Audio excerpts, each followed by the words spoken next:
En pleine promotion pour son nouveau film, Les Tirailleurs, qui sortira en janvier prochain, Omar Sy est revenu dimanche 11 décembre, sur RTL, sur ses nombreux coups de gueule qui lui ont parfois valu de vives critiques.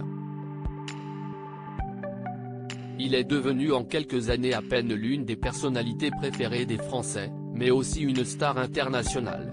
De par son talent et son charisme, Omar Sy a su conquérir le monde du cinéma et s'impose désormais comme un acteur incontournable du grand écran.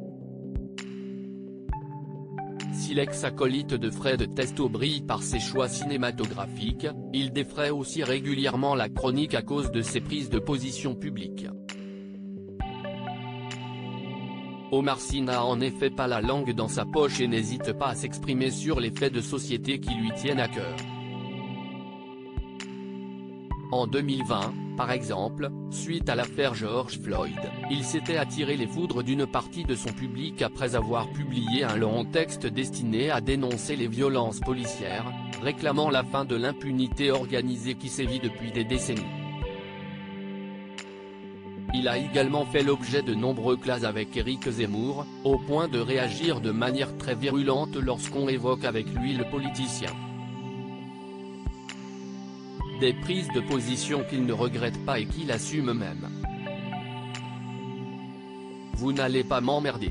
Invité de l'émission Focus dimanche sur RTL, ce dimanche 11 décembre, la star de la série Lupin, désormais installée à Los Angeles, est revenue sur ses nombreux coups de gueule, les discours politiques qu'on me porte, oui, c'est aussi un peu de ma faute parce que j'ouvre ma gueule parfois.